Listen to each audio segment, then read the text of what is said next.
ಎಲ್ರಿಗೂ ನಮಸ್ಕಾರ ಪ್ರೇಕ್ಷಕರೇ, ನಾನು ನಿಮ್ಮ ಕೃಪಾ. ಜೂನ್ 11ನೇ ತಾರೀಕು ನಮಗೆ ಸರ್ವಾರ್ಥ ಸಿದ್ಧಿ ಏಕಾದಶಿ ಬರ್ತಾ ಇದೆ. ಇಂತಹ ಒಂದು ಪುಣ್ಯಪ್ರದವಾದಂತಹ ದಿನದಲ್ಲಿ ನಾವು ಭಗವಾನ್ ಲಾರ್ಡ್ ವಿಷ್ಣು ಅಥವಾ ವಿಷ್ಣುವಿನ ಆರಾಧನೆ ಮಾಡಿದರೆ ನಮ್ಮ ಜೀವನದಲ್ಲಿ ಉಂಟಾಗುವಂತಹ ಹಲವಾರು ಅಡೆತಡೆಗಳನ್ನು ನಾವು ಅಂದರೆ ಪರಿಹಾರಗಳನ್ನು ಮಾಡ್ಕೋಬೋದು ಅಂತ. ಈ ಅಡೆತಡೆಗಳು ನಮ್ಮ ಜೀವನದಲ್ಲಿ ಸಾಕಷ್ಟು ಇರುತ್ತೆ. ಹಾಗಾಗಿ ಶಾಸ್ತ್ರಗಳು ಹೇಳುತ್ತೆ ಸರ್ವಾರ್ಥ ಸಿದ್ಧಿ ಏಕಾದಶಿಯಂದು ನಾವು ವಿಷ್ಣುವಿನ ಆರಾಧನೆಯನ್ನು ಮಾಡಿದ್ರೆ ಅತ್ಯಂತ ಶುಭ ಅಂತ ಹೇಳಿ. ಸರ್ವಾರ್ಥ ಸಿದ್ಧಿ ಅಂತ ಹೇಳಿದಂತಹ ಸಂದರ್ಭದಲ್ಲಿ ಅಂದರೆ ಎಲ್ಲ ಶುಭ ಕಾರ್ಯಗಳಲ್ಲಿ ಒಂದು ಯಶಸ್ಸು ಅಂತ ಹೇಳ್ತೀವಿ. ಹಾಗೆಯೇ ಸರ್ವ ಅರ್ಥಗಳಿಗೂ ಅಂದರೆ ನಾವು ಸರ್ವ ಶುಭ ಕಾಮನೆಗಳನ್ನು ಬಯಸುವುದಕ್ಕೆ ಯಶಸ್ಸು ಸಿಗುವಂಥದ್ದು ಅಂತ ಹೇಳಿಬಿಟ್ಟು ಹೇಳ್ತಾರೆ. ಹಾಗಾಗಿ ಈ ಏಕಾದಶಿಯಂದು ನಾವು ಉಪವಾಸ, ಜಪ, ಧ್ಯಾನ ಜೊತೆಗೆ ಮಂತ್ರಗಳ ಪಠನೆ, ವಿಷ್ಣುವಿನ ನಾಮಸ್ಮರಣೆ ಮಾಡಿದರೆ ನಮಗೆ ಆತ್ಮಶಾಂತಿ ಸಿಗುತ್ತೆ, ಧನಲಾಭ ಆಗುತ್ತೆ, ಆರೋಗ್ಯ ಉಂಟಾಗುತ್ತೆ. ಹಾಗೆ ಕುಟುಂಬದಲ್ಲಿ ಉಂಟಾಗುವಂತಹ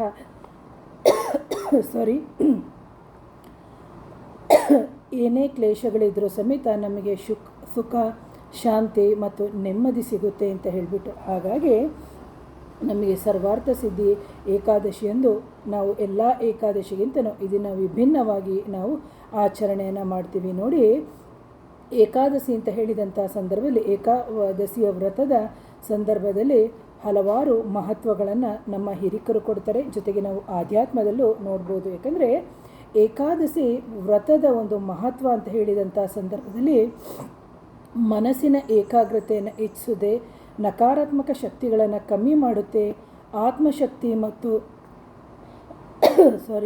ಭಕ್ತಿಯನ್ನು ವೃದ್ಧಿಸುತ್ತೆ. ಹಾಗೆ ಪಾಪಕ್ಷಯ ಹೋಗಿ ನಮಗೆ ಜೀವನದಲ್ಲಿ ಪುಣ್ಯ ಪ್ರಾಪ್ತಿಯಾಗಿ ಸಹಕಾರ ಆಗುತ್ತೆ. ಹಾಗೆ ಜೊತೆಗೆ ನಮ್ಮ ದೇಹಕ್ಕೆ ಒಂದು ವಿಶ್ರಾಂತಿ ಸಿಗುತ್ತೆ, ನಮ್ಮ ಮನಸ್ಸು ಭಗವಂತನ ಹತ್ರ ಹೋಗುತ್ತೆ ಅಂತ. ಅಂತಹ ದಿನಗಳಲ್ಲಿ ನಾವು ಹೆಚ್ಚಿಗೆ ವಿಷ್ಣು ಸಹಸ್ರನಾಮವನ್ನು ಮಾಡಿದ್ರೆ ಹೆಚ್ಚಿನ ಲಾಭ ಉಂಟಾಗುತ್ತೆ.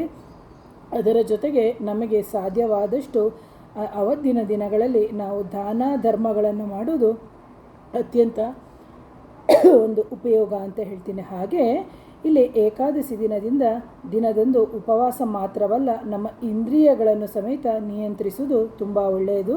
ಮನಸ್ಸನ್ನು ನಾವು ದೇವರ ಕಡೆಗೆ ಅಥವಾ ನಾವು ಆಧ್ಯಾತ್ಮದ ಕಡೆಗೆ ಅಥವಾ ಒಂದು ಮೋಕ್ಷದ ಚಿಂತನೆಯ ಕಡೆಗೆ ಕೊಂಡೊಯ್ಯುವ ಒಂದು ಆಧ್ಯಾತ್ಮಿಕವಾದಂತಹ ಸಾಧನೆಯಾಗಿದೆ. ಇದನ್ನು ನಾವು ನಿಯಮಿತವಾಗಿ ಏಕಾದಶಿ ಆಚರಿಸೋದ್ರಿಂದ ಖಂಡಿತವಾಗಲೂ ನಮ್ಮೆಲ್ಲರಿಗೂ ಸಕಾರಾತ್ಮಕವಾದಂಥ ಶಕ್ತಿ ಸಿಗುತ್ತೆ, ಜೊತೆಗೆ ಆತ್ಮಕ್ಕೆ ಶಾಂತಿ ಸಿಗುತ್ತೆ, ನಮ್ಮ ಭಕ್ತಿಯ ಬೆಳವಣಿಗೆಗೆ ಸಾಧ್ಯ ಆಗುತ್ತೆ. ಹಾಗೆ ನಮ್ಮ ಎಷ್ಟೋ ಜನ್ಮಗಳ ಕರ್ಮಗಳಿದ್ದರೂ ಆ ಕರ್ಮಗಳನ್ನು ಕಳೆದುಕೊಳ್ಳೋದಕ್ಕೆ ನಮಗೆ ಒಂದು ಪರಿಹಾರ ಆಗುತ್ತೆ ಅಂತೇಳಿ. ಈಗಾಗಲೇ ಎಷ್ಟೋ ಜನ ಪ್ರತಿ ಏಕಾದಶಿಯನ್ನು ಮಾಡ್ಕೊಂಡು ಬಂದಿರ್ತೀರಿ. ಇಂತಹ ಒಂದು ಸರ್ವಾರ್ಥ ಸಿದ್ಧಿ ಏಕಾದಶಿಯ ದಿನದಂದು ನಾವು ವಿಷ್ಣು ಸಹಸ್ರನಾಮವನ್ನು ಪಾರಾಯಣ ಮಾಡಿ ಸಾಧ್ಯ ಆದಷ್ಟು, ಅಕಸ್ಮಾತ್ ನಮಗೆ ಸಾಧ್ಯ ಆಗಲಿಲ್ಲ ಅಂತ ಹೇಳಿದಂಥ ಸಂದರ್ಭ ವಿಷ್ಣು ಸಹಸ್ರನಾಮದ ಶ್ರವಣವನ್ನು ಅಥವಾ ನಿಮಗೆ ಇವತ್ತಿನ ದಿನಗಳಲ್ಲಿ ಎಲ್ಲರಿಗೂ ಆಡಿಯೋ ಲಭ್ಯ ಇದೆ, ಅದನ್ನು ಯೂಟ್ಯೂಬಲ್ಲಿ ಹೋಗಿ ಡೌನ್ಲೋಡ್ ಮಾಡಿಕೊಂಡು ಅಟ್ಲೀಸ್ಟು ನೀವು ಆ ವಿಷ್ಣು ಸಹಸ್ರನಾಮವನ್ನು ಸತತವಾಗಿ ಪಾರಾಯಣ ಅಥವಾ ಸತತವಾಗಿ ಶ್ರವಣ ಮಾಡೋದ್ರಿಂದ ಶುಭವೇ ಉಂಟಾಗುತ್ತೆ ಅಂತ. ಹಾಗೆಯೇ ನೀವು ನಾರಾಯಣನ ಅಷ್ಟಾಕ್ಷರಿ ಮಂತ್ರಗಳು ಸಿಗುತ್ತೆ. ಅಕಸ್ಮಾತ್ ನಿಮಗೆ ಅಷ್ಟಾಕ್ಷರಿ ಮಂತ್ರಗಳು ಹೇಳ್ಕೊಳ್ಳೋಕ್ಕೆ ಆಗಲಿಲ್ಲ ಅಂದರೂ ನಾನು ಓಂ ನಮೋ ನಾರಾಯಣಾಯ ಅಂತ ಹೇಳ್ಬಿಟ್ಟು ಈ ಮಂತ್ರವನ್ನು 108 ಬಾರಿ ಆ ದಿನದಂದು ಜಪವನ್ನು ಮಾಡಲಿಕ್ಕೆ ಶುರು ಮಾಡಿ, ಜೊತೆಗೆ ತುಳಸಿ ದಳವನ್ನು ಸಾಧ್ಯ ಆದಷ್ಟು ವಿಷ್ಣುವಿನ ಫೋಟೋ ಇದ್ದರೆ ವಿಷ್ಣುವಿನ ಫೋಟೋಕ್ಕೆ ಸಮೇತ ನೀವು ಹೇಳ್ತಾ ಹೋಗ್ಬೋದು, ಹಾಕ್ತಾ ಈ ಥರ ಅರ್ಚನೆ ಮಾಡ್ತಾ ಅದರ ಜೊತೆಗೆ ತುಳಸಿ ದಳವನ್ನು ಹಾಕ್ತಾ ಹೋಗಿ 108. ಇಲ್ಲದಿದ್ದರೆ ಆ ಸ್ವಾಮಿಯ ವಿಗ್ರಹ ಇದ್ದರೆ, ವಿಷ್ಣುವಿನ ವಿಗ್ರಹ ಇತ್ತು ಅಂತಂದರೆ ಅದಕ್ಕೆ ನೀವು ಅಭಿಷೇಕಗಳನ್ನು ಮಾಡಿ ಆನಂತರ ತುಳಸಿ ಅರ್ಚನೆಯನ್ನು ಮಾಡ್ಬೋದು ಅಂತ ಹೇಳ್ತೀನಿ. ಆ ದಿನದಂದು ದಾನ ಧರ್ಮವನ್ನು ಮಾಡಿ ಹಾಗೆ ಸಾತ್ವಿಕ ಆಹಾರವನ್ನು ಸಮೇತ ಸೇವಿಸಿ ಅಂತ ಹೇಳ್ತೀನಿ. ಹಾಗೆ ಇಂತಹ ಒಂದು ಸರ್ವಾರ್ಥ ಸಿದ್ಧಿ ಏಕಾದಶಿಯ ಪುಣ್ಯದಿಂದ ನಮ್ಮ ಮನೋಬಲ ಹೆಚ್ಚಾಗುತ್ತೆ, ನಮ್ಮ ದೈಹಿಕಕ್ಕೆ ಒಂದು ಬಲ ಸಿಗುತ್ತೆ. ಯಾವಾಗ ನಾವು ಉಪವಾಸ ಇರ್ತೀವಿ ಅಂತಹ ಸಂದರ್ಭದಲ್ಲಿ ನಮ್ಮ ಗಟ್ ಸಿಸ್ಟಮ್ಮು ಸಮೇತ ನಮ್ಮ ಯಾವ ಬ್ಯಾಕ್ಟೀರಿಯಾಗಳಿರುತ್ತೆ ಅದು ದೇಹದಿಂದ ಹೊರಗಡೆ ಬರುತ್ತೆ, ಜೀವನದಲ್ಲಿ ಧನಾತ್ಮಕವಾದಂತಹ ಒಂದು ಬದಲಾವಣೆಗಳು ಉಂಟಾಗುತ್ತೆ ಅಂಥೇಳಿ ಹಲವಾರು ಆಧ್ಯಾತ್ಮಿಕ ಗ್ರಂಥಗಳು ನಮಗೆ ಹೇಳಿದೆ. ಹಾಗಾಗಿ ಜೂನ್ 11ನೇ ತಾರೀಕು ಸರ್ವಸಿದ್ಧಿ ಏಕಾದಶಿಯಂದು ನಾವು ಧನ, ಯಶಸ್ಸು, ಶಾಂತಿ, ಏಕಾಗ್ರತೆ, ವಿದ್ಯಾಭ್ಯಾಸ ನಮಗೆ ಉಂಟಾಗುವಂಥ ಹಲವಾರು ತೊಡಕುಗಳನ್ನು ಹೋಗಲಾಡಿಸಿ ನಾವು ವಿಷ್ಣು ಅಥವಾ ಲಾರ್ಡ್ ವಿಷ್ಣು ಅಥವಾ ಏನು ಅವನ ಕೃಪೆಯನ್ನು ನಾವು ಪಡೆಯಬಹುದು ಅಂತ ಹೇಳ್ತೀನಿ. ಅವತ್ತಿನ ದಿನ ಯಾಕೆ ಅಂತಂದರೆ ನೀವು ಬೇಗನೆ ಎದ್ದು ಶುಚಿರ್ಭೂತರಾಗಿ ಇವೆಲ್ಲವನ್ನು ಮಾಡ್ಕೊಳ್ಳಿ. ಇಲ್ಲ ಮೇಡಮ್ ನಾವು ಕೆಲಸಕ್ಕೆ ಹೋಗ್ತಾ ಇದ್ದೀವಿ ಅಂತ ಹೇಳಿದಂಥ ಸಂದರ್ಭದಲ್ಲಿ ನೀವು ಸಂಜೆಯನ್ನು ಸಮೇತ ನೀವು ಮಾಡ್ಬೋದು. ಸರ್ವಾರ್ಥ ಅಂತ ಹೇಳಿದಂಥ ಸಂದರೆ ಸರ್ವ ಅಂದರೆ ಎಲ್ಲ ಅಥವಾ ಸಮಸ್ತ ಅಂತ ಹೇಳ್ಬಿಟ್ಟು, ಅರ್ಥ ಅಂದರೆ ಉದ್ದೇಶ ಅಥವಾ ಕಾರ್ಯ ಅಥವಾ ಲಾಭ ಸಾಧನೆ. ಈಗ ನಾವು ಹೇಗೆ ಧರ್ಮ ಅರ್ಥ ಕಾಮ ಮೋಕ್ಷ ಅಂತೇಳಿ ಅರ್ಥ ಅಂದರೆ ಯಾವುದೋ ಒಂದು ಪರ್ಟಿಕ್ಯುಲರ್ ಆಗಿರುವಂಥ ಉದ್ದೇಶವನ್ನು ಇಟ್ಕೊಳ್ಳುವಂಥದ್ದು ಅಂತ. ಹಾಗಾಗಿ ನಾವು ಯಾವುದೇ ಒಂದು ಕಾರ್ಯವನ್ನು ಮಾಡೋಕ್ಕಿಂತ ಮುಂಚೆ ಅರ್ಥವನ್ನು ಇಟ್ಕೊಂಡಿರ್ತೀವಿ, ಈ ರೀತಿ ಮಾಡಬೇಕು ಹೀಗೆ ಅಂತ. ಹಾಗಾಗಿ ಇದು ಸಕಲಕ್ಕೂ ಶುಭ ಅಂತ ಹೇಳ್ತೀನಿ. ಯಾರೋ ಒಬ್ಬರು ಒಂದು ಸಾಧನೆ ಮಾಡೋಕ್ಕೆ ಆಧ್ಯಾತ್ಮದ ಚಿಂತನೆಗೆ ಹೆಚ್ಚಿನ ಒತ್ತನ್ನು ಸಮೇತ ನೀವು ಕೊಡ್ಬೋದು.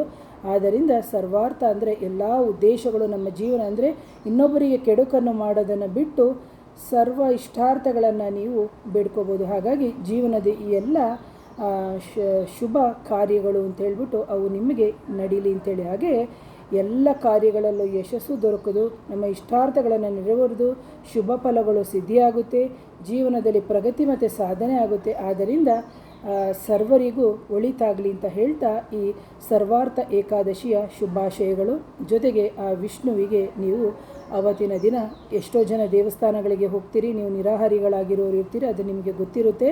ಸೊ ಅಂತಹ ಸಂದರ್ಭದಲ್ಲಿ ನೀವು ವಿಷ್ಣುವಿನ ದೇವಸ್ಥಾನಕ್ಕೆ ನಿಮಗೆ ಗೊತ್ತಿರುತ್ತೆ ಹೋಗಿ ತುಳಸಿಯನ್ನು ಯಾವ ರೀತಿ ಅರ್ಚನೆಗೆ ಕೊಡುವಂಥದ್ದು, ಸ್ವಾಮಿಗೆ ಕೊಡುವಂಥದ್ದು ಅಂತೇಳಿ. ಅವತ್ತಿನ ದಿನ ನೀವು ಹಸುವಿಗೆ ಸಮೇತ ನೀವು ಬಾಳೆಹಣ್ಣನ್ನು ಕೊಡೋದ್ರಿಂದ ಖಂಡಿತವಾಗಲೂ ನಿಮಗೆ ಹೆಚ್ಚಿನ ಒಂದು ಯಶಸ್ಸು ಸಿಗುತ್ತೆ, ಧನಪ್ರಾಪ್ತಿಯಾಗುತ್ತೆ, ನಿಮ್ಮ ಸಕಲ ಸಂಕಷ್ಟಗಳು ನಿವಾರಣೆ ಆಗುತ್ತೆ ಅಂತ ಹೇಳ್ತೀನಿ. ಹಾಗೆಯೇ ಆ ದಿನದಂದು ನಿಮಗೆ ಸಾಧ್ಯ ಆದಷ್ಟು ಮಕ್ಕಳ ವಿದ್ಯಾಭ್ಯಾಸಕ್ಕೆ ಸಹಾಯ ಮಾಡಿ, ಹಸುವಿನ ಗೋಪೂಜೆಯನ್ನು ಮಾಡಿ, ಅದರ ಜೊತೆಗೆ ಎಷ್ಟು ಬಡವರು ಅಂದರೆ ನಮಗಿಂತ ನಾವು ಪ್ರತಿಯೊಬ್ಬರು ಭಗವಂತನ ಮುಂದೆ ಬಡವರೇ, ನಮಗೆ ಸಾಧ್ಯವಾದಷ್ಟು ಅವತ್ತಿನ ದಿನ ನಮ್ಮ ಸಂಪಾದನೆಯಲ್ಲಿ ಒಂದು 100 ರೂಪಾಯಿ ಸಂಪಾದನೆ ಇದ್ದರೆ 10 ರೂಪಾಯಿ ಆದರೂ ಇನ್ನೊಬ್ಬರಿಗೆ ದಾನದ ರೂಪದಲ್ಲಿ, ಹಣ್ಣಿನ ರೂಪದಲ್ಲಿ, ಆಹಾರದ ರೂಪದಲ್ಲಿ ನಾವು ದಾನವನ್ನು ಕೊಡೋದರಿಂದ ಖಂಡಿತವಾಗಲೂ ನಿಮಗೆ ಶುಭ ಆಗುತ್ತೆ. ಹಾಗೆಯೇ ಸ್ತ್ರೀಯರಿದ್ದರೆ ಅವರಿಗೆ ಅರಿಶಿನ ಕುಂಕುಮ ತಾಂಬೂಲ ಹಣ್ಣುಗಳನ್ನು ಕೊಡೋದ್ರಿಂದ, ಅದರ ಜೊತೆಗೆ ಗುರುವರಿಯರಿಗಳಿಗೂ ವಂದಿಸೋದ್ರಿಂದ ಖಂಡಿತವಾಗಲೂ ನಿಮ್ಮ ಇಷ್ಟಾರ್ಥ ಸಿದ್ಧಿಯಾಗಲಿ. ಹಾಗೆ ವಿಷ್ಣುವಿನ ಮಂತ್ರವನ್ನು ನೀವು ಹೇಳಿಕೊಂಡು ಸತತವಾಗಿ ಮಂತ್ರವನ್ನು ಜಪ ಮಾಡಿ, ಮಂತ್ರ ತಂತ್ರದಿಂದ ಖಂಡಿತ ಸಾಧ್ಯ ಅಂತ ಹೇಳ್ತಾ ಇವತ್ತಿನ ವಿಡಿಯೋನ ಮುಗಿಸ್ತೀನಿ. ಮತ್ತೊಮ್ಮೆ ಧನ್ಯವಾದಗಳು.